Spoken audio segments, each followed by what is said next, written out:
What is going on with Cristiano Ronaldo and Karim Benzema? Guillem Balague takes a look.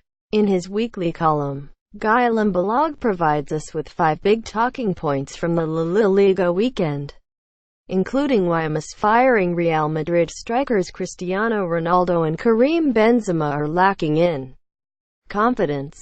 Balague also analyses Antoine Griezmann's form and whether he could leave Atletico Madrid next summer, as well as Luis Suarez's goal drought, and the fine form of Simone Zaza at Valencia. Real strikers lacking confidence. They started very slowly in the 3-0 win over Las Palmas. But after the first goal, and especially in the second half, the ball and the players moved a bit quicker. A weight had been lifted off their tense shoulders. But there are still a lot of players lacking in confidence. Out of those 2 up front for real, there is one rebelling, and one who is just accepting his fate. Karim Benzema has scored 2 goals in 28 shots, and he doesn't seem to be too bothered.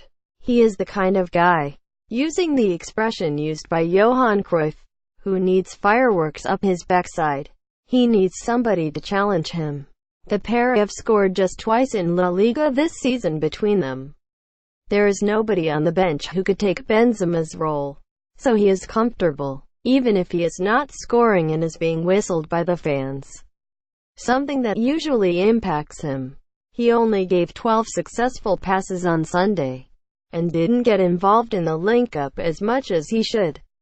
For Ronaldo, it's 1 goal in 48 shots. Not even giving the assist for Isco's 3rd goal made him happy. He didn't celebrate, and looked like he had just missed a chance. Both of them have scored just 1 goal in the league this season. And the fans were actually reacting to Ronaldo differently to how they react to Benzema, clapping him and telling him his fate will change. But it's interesting how often he shoots on goal, and the fact that he is the least effective he has been in his real career. It is a matter of being too anxious, lacking that touch of confidence. But things could turn around very quickly. Griezmann not firing. Diego Simeone's side are finding it very difficult at the moment. Carrasco and Coca were missing in the narrow 1-0 win at Deportivo, and they are the 2 creative forces of Atletico that also impact Antoine Griezmann. There has been a lot written in Spain that the fans are not happy with Griezmann, and that he faced them when Kevin Gamero was being criticized in the last home game. That is in fact media trying to create havoc. Most fans back him, and he interprets his form as a consequence of a team that attacks less. The team, all very good friends of him. Antoine is godfather to Diego Godin's son, for instance, are trying to back Griezmann up. But it has been 7 games since he scored. Without the service and the right companion up front, he suffers. Antoine Griezmann is going through a rare goal drought for Atletico Madrid. Next up is the derby against Real Madrid at home. But it's an interesting situation because even Simeone made 2 statements. 1. Without talking, he replaced him 10 minutes before the end of the game at 0-0. And then 2. In the press conference, he said Atletico do not have anyone to win games. To me, that's a clear message to Griezmann, who of course needs to improve. Remember, he has a €100 million buyout clause, and if Atletico get knocked out of the Champions League, they will lose out on the €25 million they expected to gain.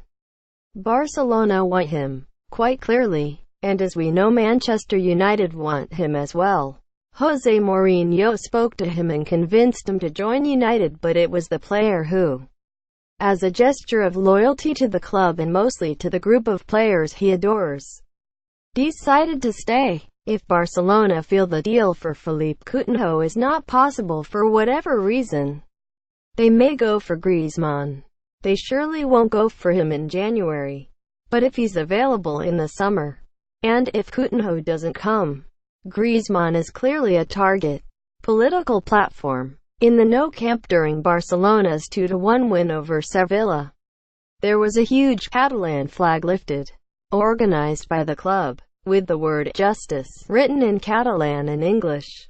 Highlights of Barcelona's 2-1 victory over Sevilla from the Camp Nou. Highlights of Barcelona's 2-1 victory over Sevilla from the Camp Nou. The section of the fans controlled by the club shouted "freedom," referring to what Barcelona see as a political oppression. There were 70,000 leaflets demanding their freedom given away outside of the stadium. And there seems to be a clear sense of frustration. And as always, the Nou Camp is a place where a political stance takes place. Sometimes the club prefers not to get involved, or do it in a subtle way. But historically fans have used the stadium as a place to show their political stance. And they did the same against Sevilla. Suarez's struggles. Luis Suarez won't be traveling with Uruguay for their upcoming internationals due to a knee issue. And he will appreciate the rest. Physically he seems fine in the outside, but assisting his knee is bothering him. But Barcelona's formation does impact him, with Messi used in a more central position. On Saturday, Messi was played more as a number 10, with Suarez and Paco Alcácer ahead of him. That helps Suarez, because it meant he wasn't on his own with the center-backs. It also helped Barcelona, because by keeping the center-backs fixed, the Sevilla full-backs also had to come inside because they had Messi, Iniesta and Rakitic coming through the middle. And that in turn gave freedom to the Barca full-backs. Luis Suarez's goal-scoring form has also dropped this season. But this season, without wingers, the center-forwards suffer because they don't have as much space. And that is evident in the fact Suarez shoots only half as much as he used to. He's only scored 3 goals, once every 417 minutes. By the way, the second tier of the Barcelona team, against my prediction, are key to what the successful season so far, as well as the 3 goals of Alcácer. Paulino has scored 3 goals. Denis Suarez was key against Getafe. Gerard Deulofeu is often placed next to Messi and Suarez. And Nelson Semedo has also done well. Gaga about Zaza. Simone Zaza has now returned to the Italian national team.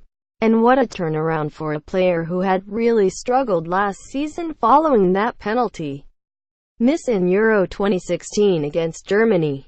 He is a passionate and nice guy who struggled with criticism. He thinks the problems in the Euros meant he didn't approach the Premier League move to West Ham in the right way. He was anxious, lacking in confidence, not at his best, and he's used Valencia as if it's his last opportunity. He has definitely taken it. Simone Zaza has been in fine form this season for an improving Valencia side. That is proof again that the lack of patience in the Premier League causes clubs to miss out on the growth of talented players. I do hate it when he is called a Premier League flop, or a West Ham flop, inferring that if you don't make it in the Premier League you are not good enough. I think scoring 8 goals in 9 La Liga games is very good. And now he has the World Cup playoffs against Sweden to show what he can do again. Last season Zaza played 21 of the 22 games under Voro. And he has played every game under Marcelino.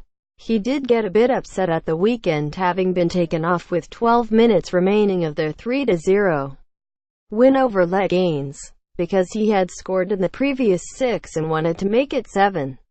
He went down the tunnel, but after going to the toilet, he returned to the bench to watch the end of the game. His father recently said that he struggles with over-criticism, and he felt it was a little bit unfair, and that he needed a club that loved him and gave him calmness. Quite clearly Valencia are the right club, and have managed to do this.